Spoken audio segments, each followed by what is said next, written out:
डोमनिगा नाम की कन्या अपने घर में बैठकर आंखें बंद किए हुए ध्यान कर रही होती है। दूसरी तरफ एक आदमी नैस कुछ खोज रहा होता है। तभी उसे कुछ मैसेज आता है। वह उन मैसेज में से कोड को नोट करता है और एक पेन पर लपेटकर उसे रीड करता है। डोमनिगा अब अपनी मॉम के रूम में आती है और अपनी माँ से रात का हाल पूछती है। वो बताती है कि ठीक अब वह अपनी माँ को तैयार करती है। इसके बाद वह अपनी माँ को एक डॉक्टर के पास लेकर जाती है। डॉक्टर उनको देखती है। इधर नैस मेट्रो से कहीं जा रहा होता है। तभी उसे एक पुलिस वाला घूरता है तो नैस उससे अपनी आंखें चुराता है और वहाँ से निकालकर एक कैफे में चला जाता है। अब डोमनिगा के माँ की केयर करने वाली आ जाती है और अब डोमनिगा थिएटर चली जाती है और वह वहाँ डांस करने के लिए तैयार होने लगती है। डोमनिगा के डांस शुरू होने से पहले उसके अंकल वहाँ के एक गैंगस्टर से मिलवाते हैं। गैंगेत्री से मिलवाता है और चचा इवान भी रूसी खुफिया एजेंसी का डायरेक्टर है। गैंगस्टर डोमनिगा से कहता है कि तुम्हें कभी भी किसी चीज की जरूरत हो तो मुझसे बेझिझक बोल देना। इसके बाद ये सभी एक साथ फोटो खिंचवाते हैं। वह गुंडा डोमनिगा के बॉडी को टच करने लगता है पर डोमनिगा अभी यहाँ तमाशा नहीं करना चाहती थी। अब उसका डांस शुरू होता है और उसके साथ एक और आदमी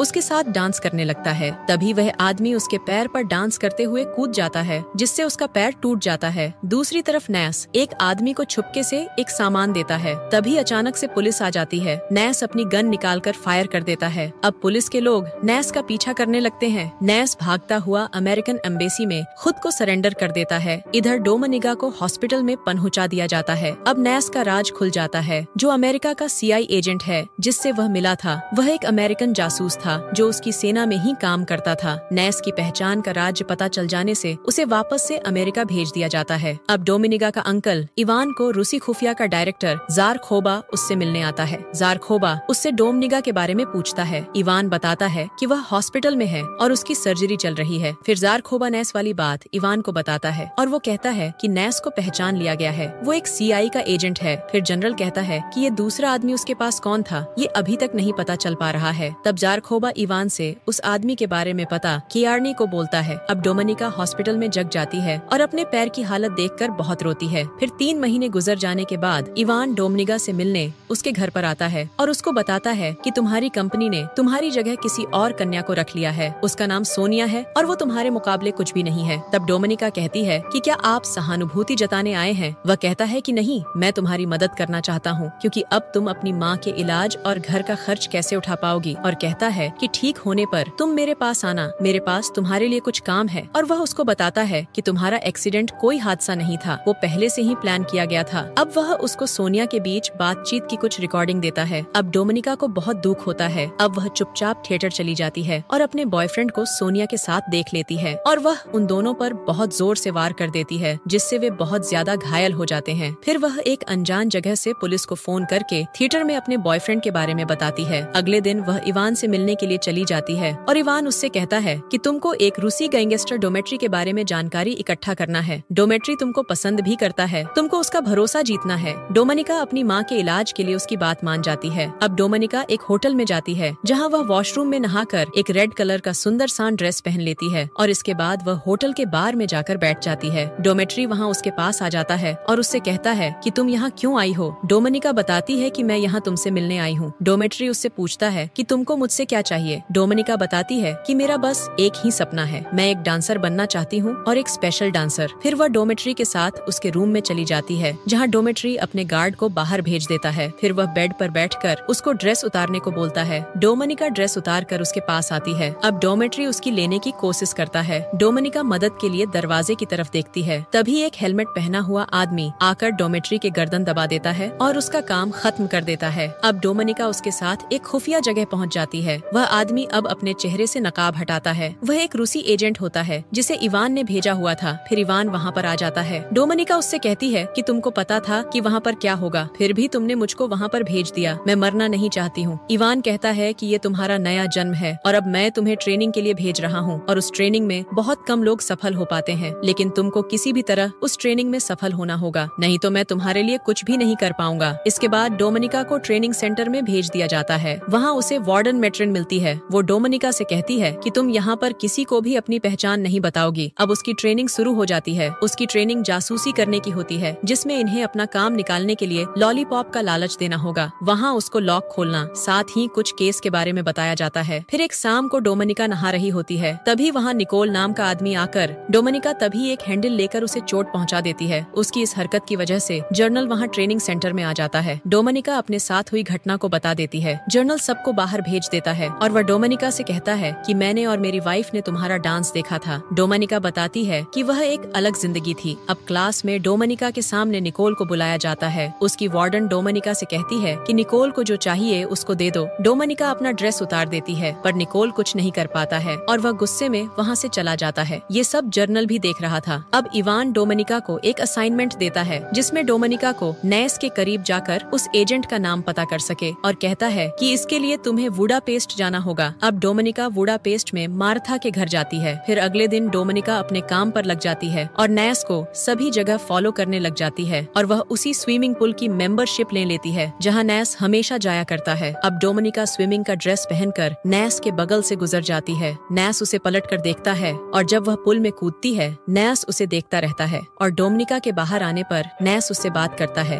डोमिनिका बताती है कि वह एक ट्रांसलेटर है और यही दूतावास में काम करती है। फिर डोमिनिका ट्रेन में बैठकर वहाँ से चली जाती है। वह अगले दिन पुल पर जाती है, पर नैस वहाँ पर नहीं होता है। फिर वह लोकर की चाबी देकर अपनी आईडी मांगती है, पर उसको आईडी नहीं मिलती है। दरअसल उसकी आईडी नैस ने चुरा लिया था। फिर नैस अपने सीआई के बॉस को बताता है कि अगर इसको हम अपने साथ ले लें तो ये सही होगा, क्योंकि यह इवान की भतीजी है। इतना सुनने के बाद वो नैस को उसके पीछे लगा देते हैं। अगले दिन डोमिनिका एक इवेंट में जाती है। वहाँ नैस उसके पास आकर उसका असली नाम लेता है, तो डोमिनिका कहती है कि तुमने मेरी आईडी चुराई थी। फिर नैस उसके साथ डिनर के लिए पूछता है। डोमिनिका अगले दिन जाने को राजी हो जाती है। वह वापस अपने कमरे में आती है, पर वहाँ उसकी पार्टनर नहीं होती है। वह कुछ खोजने लगती है। तब उसे पता चलता है कि माराथा को अमेरिकन सेनेटर के चीफ के बारे में खुफिया जानकारी के लिए उसे नियुक्त किया गया है। तभी मार्था घर पर आ जाती है। डोमिनिका अपने कमरे में चली जाती है। इधर डिनर के लिए नैस इंतजार करते करते थक जाता है और वह अपने घर चला जाता है। डोमिनिका उसके पीछे पीछे आने लगती है। नैस उसकी हालत देखकर पूछता है कि क्या हुआ। डोमिनिका कहती है कि मेरे बॉस मेरी लेने वाले थे कि मैं किसी तरह यहाँ भाग कर आई हूँ। इसके बाद डोमिनिका अपने घर को जाने लगती है। अगले दिन डोमिनिका नैस के घर पर आकर उसके एक ग्लास को अपने बैग में भर लेती है और वापस घर आ जाती है। घर आने पर उसे इवान मिलता है। डोमिनिका बताती है कि नैस ने बताया कि उस रात पार्क में गोली क्यों चलाई और अब नैस मुझ पे भरोसा करने लगा है। अब इवान खुश हो जाता है। अगले दिन डोमिनिका वापस अपार्टमेंट में आती है। तभी रूसी एजेंट कहता है कि ये तुम्हारे सीक्रेट बताने का नतीजा है और ये तुम्हारे लिए आखिरी वार्निंग है। इधर नैस और उसके बॉस को पता चल जाता है कि डोमिनिका एक स्पेरो है। अब डोमिनिका से पुलिस पूछताछ करती है और डोमिनिका जैसे ही बाहर निकलती है, नैस उसके सामने होता है। वह उसे अपने घर पर ले जाता है और उसे बताता है कि उसे पता चल गया है कि वह एक स्पेरो है। फिर डोमिनिका उसको सारी सच्चाई बता देती है। वह कहती है कि अंकल ने मुझको 2 चॉइस दी थी, या तो मैं मर जाऊं या स्पेरो बन जाऊं। अब माराथा को मारकर उन लोगों ने मुझे मैसेज दिया है कि उनके लिए अगर मैं काम नहीं करूंगी तो वो मुझे भी मार डालेंगे और उनको उस आदमी का नाम चाहिए जिनको तुमने पार्क में बचाया था। नैस कहता है कि वो कभी नहीं हो सकता है। अब नैस डोमिनिका को अपने साथ काम करने को बोलता है। डोमिनिका कहती है कि इसमें अलग क्या है। नैस कहता है कि तुम्हें यहाँ स्पेरो की तरह अपना शरीर यूज नहीं करना है। अब डोमिनिका सोने चली जाती है। आधी रात को डोमिनिका नैस के पास जाकर कहती कि क्या मैं तुम पे विश्वास कर सकती हूँ। नैस वादा कर देता है। अगली सुबह नैस उससे कहता है कि तुम पहले जैसी ही काम करो और मेरे बारे में रिपोर्ट तैयार करो ताकि किसी को तुम पे शक न हो और मेरे इशारे का इंतजार करो। फिर कुछ दिन के बाद नैस को उसके बॉस टेस्ट के लिए बुलाते हैं और उससे पूछताछ करते हैं और उन्हें यकीन हो जाता है कि डोमिनिका अब अमेरिकन के साथ है। फिर डोमिनिका उसे जानकारी देती है कि अमेरिकन सेनेटर की चीफ रूस के लिए काम कर रही है और वो पैसे के लिए अमेरिकन सैटेलाइट डिफेंस सिस्टम की सारी जानकारी देने वाली है और उसके लिए मैं लंदन जा रही हूँ। अब नैस के बॉस से डोमिनिका कहती है कि मेरे बैंक अकाउंट में $30,000 डलवा दो। वो मान जाते हैं। लंदन पहुँचने के बाद वह होटल में स्टेपनी के इंतजार करती है। अब स्टेपनी आकर उसे रूम में ले जाती है और पैसे देकर उससे सारी जानकारी ले लेती है। डोमिनिका मौका मिलते ही उन जानकारी को बदल देती है। नैस और सीआई उसको कैमरे में देख लेते हैं। वो अदला बदली करके रूम छोड़ देते हैं। नैस जाकर चिप को निकाल लेता है और स्टेपनी के नीचे आने पर उसे किसी पर शक होता है। तभी उसे एक ट्रक टक्कर मार देता है। अब नैस को बॉस की कॉल आता है। वो बताते हैं कि हमारे अलावा वहाँ एक रूसी एजेंट भी था क्योंकि अब स्टेफनी मर चुकी है और उनको ये शक होगा तो वे डोमिनिका को भी मार देंगे। अब डोमिनिका को वापस रूस बुला लिया जाता है। नैस उसे रोकने के लिए एयरपोर्ट तक आता है पर देर हो जाती है। वो लोग उसे रूस लेकर चले आते हैं और उससे पूछताछ करते हैं कि क्या तुमने स्टेफनी के बारे में बताया। वो मना कर देती है। वो उसे टॉर्चर करने लगते हैं पर डोमिनिका उन्हें कुछ नहीं बताती है। डोमिनिका खुद को सरेंडर करके रूस के राजदूत से मिलने को बोलती है। राजदूत आ जाता है। डोमिनिका कहती है कि मुझे रूसी चीफ जार खोबा से मिलना है। वह कॉल करके रूसी जासूस का नाम बता देती है। जनरल अपने घर पर गाना सुनते हुए